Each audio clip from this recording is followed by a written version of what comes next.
Sin perder el centro es el título del sermón. Sin perder el centro. A veces el peligro de una iglesia no está en que falten manos dispuestas, sino en que las manos estén ocupadas mientras el corazón se va quedando sin fuerza, se va desgastando, se va cansando. Todos en la iglesia sirven, todos ayudan, todos responden, todos saben qué hacer. Pero en silencio, algunos de estas personas comienzan a servir cansados. Otros cargan pesos que Cristo nunca les pidió cargar solos. Otros se comportan o se comparan mientras sonríen y cumplen con su función con fidelidad, pero simplemente es externa. Pero muchos no se detienen a preguntarse o le dicen al Señor: ¿cómo está mi corazón mientras sirvo? ¿Cómo está mi vida mientras sirvo? Betania, queridos hermanos, no necesita escuchar simplemente sirvan más o ayuden más. Gracias a Dios, Betania es una iglesia pequeña como la nuestra, o es una iglesia de 30, 40 personas, pero cada domingo hay hermanos que llegan temprano. Algunos preparan el café, otros enseñan, otros cantan, otros tocan la música, algunos recogen las ofrendas, otros oran, algunos organizan, limpian, animan y responden cuando hay una necesidad. El Señor nos ha dado una iglesia responsable, una iglesia que participa, una iglesia que se mueve cuando hay que servir. Una iglesia que cuando tenemos una actividad nos ponemos todos de acuerdo y la sacamos adelante sin necesidad de estar empujando a las personas para que lo hagan. Pero una iglesia que sirve también necesita ser pastoreada en cómo debe servir y cómo debe ser el corazón de la persona que sirve.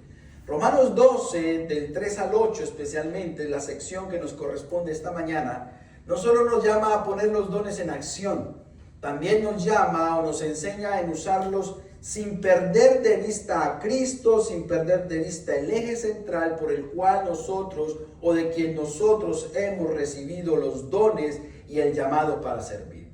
Después de que Pablo contempla la misericordia de Dios, y lo aprendimos la semana pasada, Pablo ahora nos muestra que el servicio cristiano debe nacer de una mirada correcta al Señor. Vivir como miembros de un cuerpo unido a Él y expresarse con dones usados para su gloria y no para gloria nuestra. La idea central de lo que vamos a estudiar en esta mañana, en esta media hora, es cuando Cristo permanece en el centro, usamos nuestros dones para servir a la iglesia sin perder de vista que todo lo que hacemos lo hacemos para el Señor y para glorificar su nombre. Con vista o con mente en esta introducción y con esta idea principal, entremos al primer punto. El primer punto lo vamos a encontrar en Romanos 12:3. Digo pues, por la gracia que me es dada, a cada cual que está entre vosotros, que no tenga más alto que concepto de sí que el que debe tener, sino que piense de sí con cordura, conforme a la medida de fe que Dios repartió a cada uno de nosotros. Mirar a Cristo ordena nuestra manera de servir, es el título del punto. Mirar a Cristo ordena nuestra manera de sentir. Pablo comienza diciendo: digo pues por la gracia que me es dada.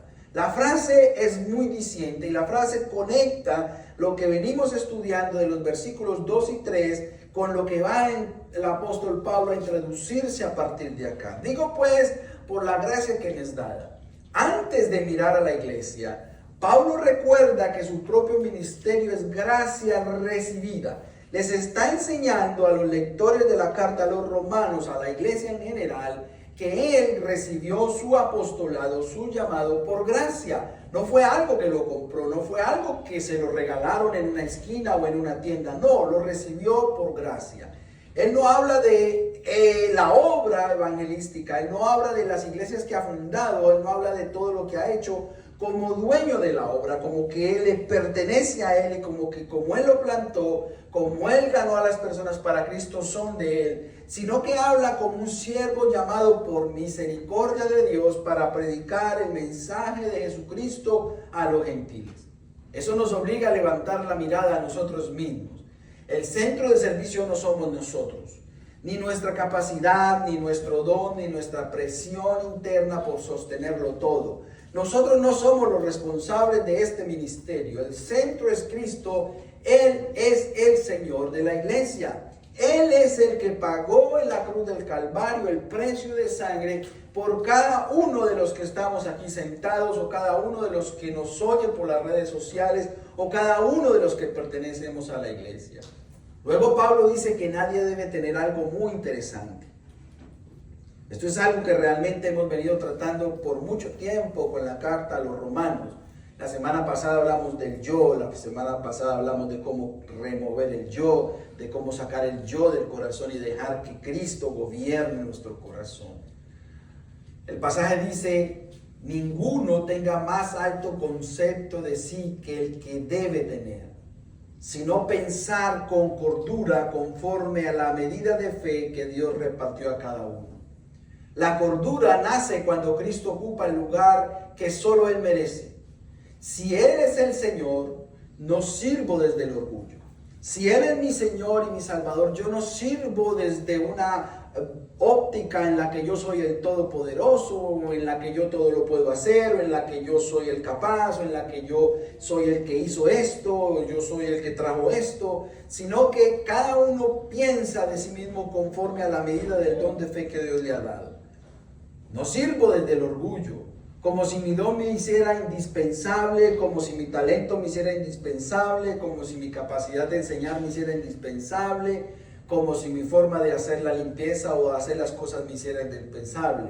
Pero tampoco sirvo desde la presión, como si la iglesia dependiera de mis fuerzas, como si yo no lo hago, nadie lo puede hacer, si yo no toco, nadie toca, si yo no limpio, nadie limpia, si yo no voy, nadie va, si yo no ayudo, nadie ayuda. Mirar a Cristo me recuerda que tengo un lugar real en su obra, pero no tengo el lugar de Él como el Salvador de la obra, ni como el Salvador de la iglesia. En Romanos 12:3, cordura significa tener una manera sobria de pensar, equilibrada y humilde de pensar acerca de mí mismo delante de Dios. No es pensar menos de lo que Dios ha hecho en nosotros, ni pensar más alto de lo que debemos pensar. Es evaluarnos a la luz de la Escritura, a la luz de la gracia, a la luz de la obra redentora de Cristo, reconociendo que tengo un don, que recibí un don de Dios, que recibí un don por gracia de Dios, y que toda capacidad y toda oportunidad de servir vienen del Señor. Es un don que Dios me da, un deseo que Dios me da. Por eso, servir con cordura es servir con una mente gobernada por Cristo, y la cordura nos libra del orgullo que dice: yo soy indispensable. Si yo no voy, la iglesia no funciona. Si yo no voy, la iglesia no abre. Si yo no voy, la iglesia no hace esto, no hace aquello. Pero también nos libra de una falsa humildad que dice: yo no tengo nada que aportar, yo no tengo nada que hacer, porque si Cristo nos tiene aquí como cuerpo, todos tenemos algo que aportar para que ese cuerpo funcione debidamente. No se sientan tampoco, mi querido hermano, como un inútil y digan: no, yo voy a la iglesia pero no puedo hacer nada, no hago nada, no sirvo para nada. Al contrario, hermano, usted es muy valioso en las manos del Señor, haciendo las cosas conforme a lo que la Biblia nos enseña. Una persona madura espiritualmente reconoce que tiene un lugar real en el cuerpo de Cristo, pero no ocupa el lugar de Cristo, no ocupa el lugar de preeminencia. Al contrario, sirve con fidelidad, pero no con ansiedad. Participa con gratitud, pero no con comparación, no se compara con el otro. Usa sus dones con diligencia, pero descansando en que la iglesia pertenece a Cristo y que el eje central es Cristo y que Él es el Rey y Señor de la obra. En una iglesia pequeña como nosotros, el peligro no siempre es la falta de disposición, a veces es sobre la carga silenciosa, porque también cometemos el error de dejarle a un hermano para que lo haga todo, para que él haga todas las cosas, y yo tranquilo sin hacer nada. Y él ya está encargado de eso, dejémoslo a él, que él solucione el problema. Algunos sirven tanto que empiezan a pensar: si yo no lo hago, nadie lo hará. Otros, al ver que lo que hacen los demás pueden sentirse menos útiles o menos importantes que los demás. Pero la mente renovada mira a Cristo. Colosenses 1:18 dice lo siguiente en Cristo. Colosenses 1:18 dice que Cristo es la cabeza del cuerpo que es la iglesia. Servimos con fidelidad, pero no cargamos la iglesia como si fuera nuestra obra personal, porque la cabeza siempre va a ser Cristo. Él es el que dirige la obra. Nosotros simplemente somos los instrumentos que Él mueve para que todo funcione. Pregúntese con honestidad, querido hermano, en lo profundo de su corazón, si usted está sirviendo al Señor. Y si usted está sirviendo al Señor, piense, ¿estoy mirando a Cristo o mirando mi desempeño? ¿Estoy mirando a Cristo o estoy mirando para que mis hermanos me miren en ese lugar de ponderancia y digan, ese hermano es esto o aquello? ¿O estoy buscando la aprobación? ¿O quiero el control? ¿O quiero el reconocimiento de la iglesia? ¿Estoy cargando más de lo que debo porque he olvidado que Cristo es la cabeza y me atribuyo esa cabeza a mí? Y creo que yo lo puedo lograr hacer. Servir con cordura es decir, Señor, quiero ser fiel en mi parte, pero reconozco que la iglesia es tuya, no me pertenece a mí. Servir con cordura es decirle, Señor, yo no lo puedo hacer, eres tú quien lo hace, yo no soy capaz, eres tú quien hace la obra. Y gracias por usarme para hacer la obra. Romanos 12, 4 a 5 dice, porque de la manera que en un cuerpo tenemos muchos miembros, pero no todos los miembros tienen la misma función. Así nosotros, ¿qué? Siendo muchos, somos un cuerpo en Cristo y todos miembros los unos de los otros. Y aquí vamos a sacar el segundo punto que dice, pertenecer a Cristo ordena nuestra manera de servir juntos. Pertenecer a Cristo ordena nuestra manera de servir juntos. Pablo usa la imagen del cuerpo. La diversidad de funciones no es un problema que resolver. Es un diseño que recibe o que se recibe con gratitud. No todos hacemos lo mismo porque no todos fuimos llamados a cumplir la misma función. La frase en Cristo es básica. Es como la columna vertebral de esos dos versículos porque refleja en quién nosotros estamos fundamentados. Es decisiva. No somos cuerpo simplemente porque coordinamos bien los domingos. No somos cuerpo porque venimos y encontramos la iglesia abierta, el café montado, la persona que prende los instrumentos y la monta, la música, el que recoge la ofrenda, el que hizo la limpieza la semana pasada. Somos cuerpo porque pertenecemos a Cristo. Somos cuerpo porque pertenecemos a la cabeza que es Cristo. Somos cuerpo porque hemos sido todos rescatados y redimidos por la sangre del Cordero, injertados en Él para gloria y para gracia. Y tenemos un don porque Él nos lo dio, no porque nosotros lo adquirimos por arte de magia. Él nos unió a sí mismo y por eso nos unió los unos a los otros. Amados hermanos, todos somos un cuerpo aquí. Todos somos un cuerpo aquí. ¿Se han puesto a pensar qué pasaría si el hermano que nos ayuda con la limpieza cada domingo no la hace? Pues nos tocaría de alguna u otra forma esforzarnos más para solucionarlo. Sencillo, miren algo muy sencillo que tal vez ustedes no se den cuenta. La falta que hizo el hermano José Gabriel en la música de los domingos. ¿Lo valoran de esa forma? ¿Notaron la diferencia entre el domingo pasado y este domingo? ¿Cómo se complementaron ellos en su música? ¿Han notado cómo lo que han venido haciendo en la música funciona un poco mejor? Para poner solo un ejemplo, Cristo nos unió a sí mismo y por eso nos unió los unos a los otros. Pablo añade, todos miembros los unos de los otros. ¿Qué significa eso? ¿Se ha puesto a pensar qué significa eso? Eso significa que mi servicio nunca debe convertirse en una isla o en un lugar aislado. Somos un cuerpo en Cristo. No servimos como voluntarios aislados, sino como miembros que se necesitan. Otro ejemplo. ¿Qué haría el predicador si no tuviera iglesia? ¿A quién le predica? Le tocaría hacer la función evangelística en las calles. ¿Qué haríamos sin los hermanos que aportan a la economía de la iglesia? ¿Cómo pagaríamos la energía? Yo sé que Dios no necesita dinero, porque Él no necesita dinero. Él es el dueño del oro y de la plata. Pero nuestros recursos financieros apoyan para sostener la economía de la iglesia. ¿Qué haríamos sin el hermano que nos corta la grama? Nos tocaría pagar para que eso funcionara así. ¿Qué haríamos sin el hermano que pinta cuando hay que pintar una pared? Nos tocaría pagar, Por la gracia del Señor nos ha dado esos talentos para beneficio de la iglesia. Amados, 1 Corintios 12:21 dice, ni el ojo puede decir a la mano, no te necesito. Y usted sabe que dice el resto del pasaje. En una iglesia pequeña, cada función se nota, pero también cada ausencia pesa. Cada que alguien no está en la iglesia, lo echamos de menos.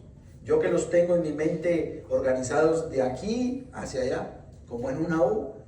Todas las veces que yo vuelvo y les digo, no soy un hombre de esos de oración de 4 y 5 horas, pero cada vez que siento mi deseo de orar por ustedes, los veo así en fila. El primero que veo es a Daniel y a la última que veo es a mi esposa y a mi hija. Siempre así, Y cuando no viene alguno, inmediatamente siento que hay un vacío ahí. Hermanos, cada uno de nosotros cuando no hace su función se nota. Por eso necesitamos cuidarnos mutuamente mientras servimos. Gálatas 6:2 nos llama a sobrellevar los unos las cargas de los otros. Pertenecer a Cristo nos libra de dos extremos. Primero, aislarnos como si no necesitáramos a nadie. Y segundo, compararnos como si el don del otro disminuyera el nuestro. No es una competencia de cuál don es más que el otro. No es una competencia de si este don funciona mejor que el otro. En las próximas predicaciones vamos a descubrir cómo el apóstol Pablo organiza los dones de cierta manera, pero no significa que si usted, digamos, tiene el don de profecía, sea más que el que tiene el don de servicio. ¿Recuerdan la historia de la hermana que siempre les he contado, que me dijo una vez en la escuela, en el curso de discipulado, hermano, ¿por qué no me ayuda a hablar en lenguas? Les he contado esa historia muchas veces, porque ella quería que las demás la ponderaran, la alabaran, la exaltaran porque hablaban lenguas, y especialmente habían 2 hermanas que supuestamente ya se creían profetizas. Hermano, no me juzguen, esa es una época donde yo estaba empezando el seminario y fue muy complicado para mí, hasta el punto que tuve que dejar de estar en la iglesia porque estaba entendiendo otras formas de ver el evangelio. Pero las hermanas creían que eran más que las demás porque supuestamente profetizaban y le ponían la mano a la persona que le decían, Dios me dice que te va a traer esto y esto. Al día de hoy ninguna profecía de esa se cumplió. Al día de hoy nada de eso vino a colación.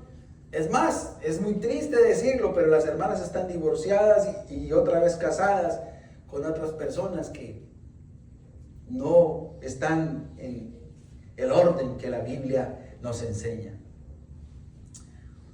Pensemos que si somos una familia sentada a la mesa, cada uno de nosotros puede tener una tarea distinta. Alguno de nosotros puede poner la mesa, que eso es lo que nosotros hacemos constantemente cuando hay un cumpleaños. Notan cómo trabajamos tan bien engranados que sabemos en qué momento poner la mesa y en qué momento quitarla. Como que todos se coordinan y dicen, aquí ya levantemos, y se desaparece el engranaje de un momento a otro. Pero si alguno de nosotros falta para ese engranaje, no va a funcionar bien como tiene que ser. Hermanos, todos pertenecemos a la misma casa, la iglesia es así, pero de una manera más profunda nosotros pertenecemos a Cristo y por pertenecerme a Él, aprendemos a servirnos los unos a los otros, amarnos unos a los otros. En esta semana o a partir de hoy no solamente pregúntese, ¿qué me toca hacer? También pregúntese, ¿a quién necesito pedirle ayuda o a quién tengo que servir? ¿A quién le puedo ayudar de mis hermanos en Cristo? ¿Cómo puedo lograr que nos sirvamos los unos a los otros?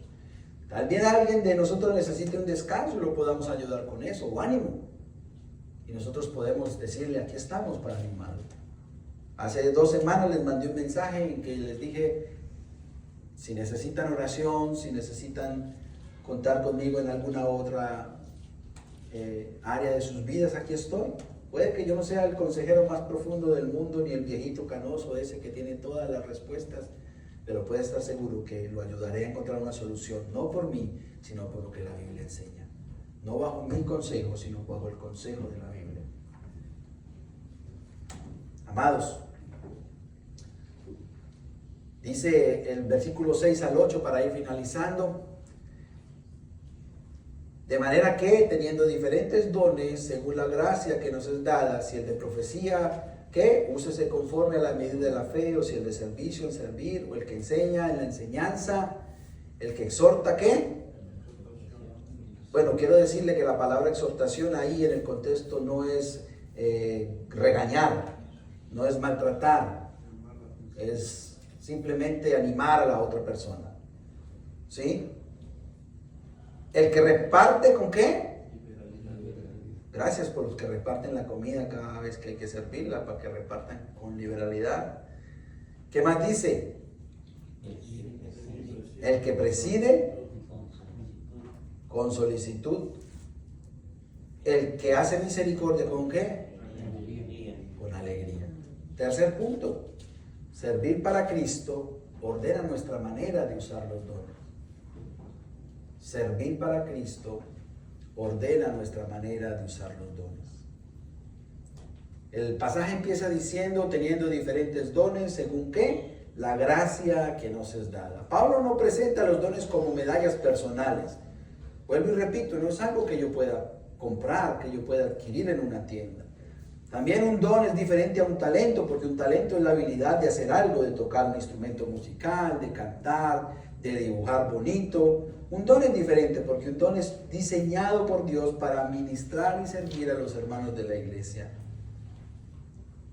Los dones son expresiones de la gracia de Dios. La palabra gracia está ahí.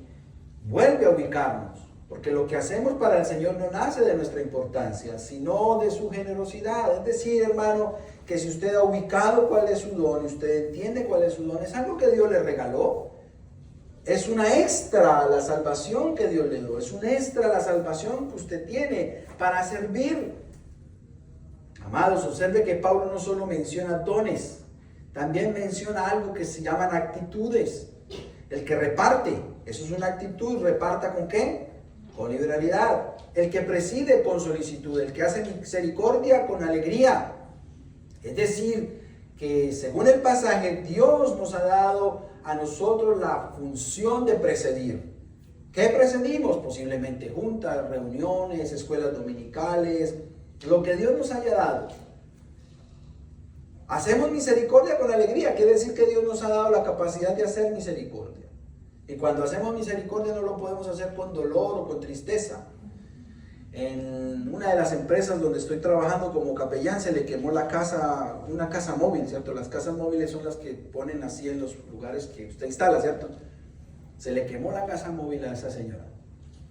Y esa señora está sola con un niñito como de 8 años. Perdió todo. Cuando llegó del trabajo a la casa, todo estaba calcinado. No tenía ni dónde dormir. Y yo me he sacado las cosas de mi casa, escondidas de mi esposa, para llevarle a la señora. Y cuando lo hago, no lo hago porque me da tristeza, sino porque siento misericordia por una persona que lo perdió. Así que lo animo que si usted tiene algo en su casa que está nuevo, que se pueda usar, que otra persona lo puede hacer, es una señora y un niño como de 8 años, tráigalo, que yo con gusto lo voy a llevar a ese lugar para que esa señora tenga algo que hacerlo. Pero no lo hagamos con dolor porque nos despojamos de algo. Hagámoslo con amor porque alguien lo necesita. Eso nos enseña que Dios no mira solamente la tarea realizada, sino que Dios mira el corazón con que se realizan las cosas. Por eso dice el proverbio, de toda cosa guardada, que guarda tu corazón porque de él mana la vida. Si lo hacemos para el Señor, cuidemos la actitud con alegría, solicitud, liberalidad y mucho amor. Una iglesia que ya sirve necesita revisar no solo si está sirviendo, sino para quién está sirviendo. ¿Servimos con alegría o nos quejamos por el ministerio que hacemos? ¿Con solicitud o lo hacemos con cansancio diciendo ya no lo quiero más hacer? ¿Con liberalidad o sentimos miedo o sentimos dolor al hacer las cosas cuando se tratan para el Señor? ¿Con misericordia o con impaciencia? Primera de Pedro 4, 10 al 11 nos recuerda que cada uno debe ministrar el don recibido como buenos administradores de la multiforme gracia de Dios, para que en todo sea Dios glorificado por Jesucristo. Y también Efesios 4, 15 al 16 enseña que el cuerpo crece cuando está unido a Cristo, porque dice el pasaje de quien todo el cuerpo recibe su crecimiento para ir edificándose en amor. La meta no es simplemente que la actividad salga bien, la meta es que Cristo sea honrado y que el cuerpo sea glorificado con amor. Antes de servir, hermanos, oremos al Señor y digámosle: Señor, guarda mi corazón mientras uso mis dones. Durante el ministerio o servicio que estamos haciendo, digámosle al Señor: recuerda esto lo hago para Cristo, no lo hago para mí ni para que me vean. Y después de servir, digámosle al Señor o preguntémonos nosotros mismos, ¿lo hice con gozo, con amor y misericordia? ¿Cuidé a las personas o solo cumplí una tarea que me correspondía hacer? ¿Dependí de la gracia o de mi fuerza? La madurez cristiana, hermanos, de lo que Pablo nos ha enseñado durante todos estos capítulos del 1 al 11, consiste o no consiste solo en hacer más o aprender simplemente por aprender las doctrinas que el Evangelio nos deja, sino que la madurez cristiana consiste en servir mejor, con humildad, con amor, con paciencia y con alegría. Apliquémoslo de la siguiente forma. La pregunta que podríamos hacernos, o la pregunta que como iglesia Betania podríamos hacernos, no es, vamos a empezar a servir porque ya lo estamos haciendo, estamos sirviendo al Señor. Y gracias a Dios ya lo hacemos. La pregunta madura como cristianos que entienden el Evangelio y que están cambiando de centro es, ¿estamos sirviendo sin perder de vista a Cristo? ¿Estamos sirviendo sin perder de vista al que es la cabeza de la iglesia? ¿Estamos sirviendo para agradar a la cabeza de la iglesia por obediencia? Romanos 12, 3 al 8 nos llama a mirar a Cristo para servir con cordura, a recordar que pertenecemos a Cristo para servir juntos como cuerpo y a servir para Cristo usando los dones con la actitud que honra al Señor. Y podemos concluir diciendo que hasta ahora Romanos 12 nos recuerda que las misericordias de Dios no solo nos levantan para servir, también nos enseñan a servir de una manera centrada en Cristo. Él no nos llama a una actividad sin alma, ni a una responsabilidad sin descanso, ni a una función sin amor. Cristo nos llama a presentarnos a Dios como sacrificio vivo, como lo estudiamos la semana pasada, con una mente renovada, como lo hemos venido estudiando durante todo este año, para servir desde la gracia, para servir desde el amor, desde la misericordia, como miembros de un cuerpo y para la gloria de su nombre. Betania, queridos hermanos, sigamos sirviendo, pero mientras servimos no perdamos el centro. Miremos a Cristo, porque Él ordena nuestro corazón. Recordemos que pertenecemos a Cristo, porque Él nos hizo un cuerpo para amarnos los unos a los otros. Sirvamos para Cristo, porque todo lo recibido debe volver a Él en adoración y en obediencia. No sirvamos para que todo dependa de nosotros. Servimos porque todo depende de Cristo y Él nos da la gracia para participar en su obra. Una iglesia madura no solo sirve mucho, sirve mirando a Cristo, dependiendo de Cristo y viviendo para Cristo. Amén. Oremos al Señor. Y que este sermón o este mensaje nos ayude a reflexionar y nos ayude a madurar. Y que aún nosotros, los que hemos entendido el mensaje, le digamos al Señor, si estoy haciendo algo mal, ayúdame, corrígeme, permíteme servir con amor y caridad. Padre, aquí estamos nuevamente ante ti. Señor, tu palabra nos ha enseñado hoy que no somos islas, que tampoco la iglesia nos pertenece ni es nuestra. Hoy, Señor, tu palabra nos ha enseñado que tú eres la cabeza y nosotros el cuerpo, que la iglesia es tuya, que todo te pertenece a ti, Señor. Por favor, si hemos fallado, perdónanos. Yo te pido perdón, Señor. Si he creído que porque tengo esta o aquella habilidad son más, te pido perdón, Señor. Te ruego que me ayudes a entender que yo no soy nada, soy polvo de la tierra y que tú eres Dios y que tú eres Señor. Y que si yo tengo algún don es por tu gracia, Padre. Perdóname si no he amado a mis hermanos, si no he sido misericordioso, si no he sido lo suficientemente ayudador, Señor, si no he orado lo suficiente, si no he buscado lo suficiente a mis hermanos para ofrecerles mi ayuda, Señor. Perdóname y ayúdame a encaminarme bien en el camino que tu palabra me enseña. Si alguien, Señor, te pide perdón, escucha su oración. Pero si alguien también está contento porque entiende y ve que su don ha sido bien administrado bajo tu gracia, gracias por él. Alabado sea tu nombre por el Señor. Gracias, Padre, porque hoy estamos en tus manos, bajo tu misericordia y bajo tu amor, Señor. Y creemos firmemente que tú eres el Señor, que tú eres el Rey de Reyes, que tú eres nuestro Dios. En el nombre de Cristo Jesús te honramos y te bendecimos. Amén y amén. Póngase sobre sus pies, mi querido hermano. Y vámonos con lo que dice el Salmo 25, 1 y 2 como bendición para esta semana. A ti, oh Jehová, levantaré mi alma, Dios mío, en ti confío.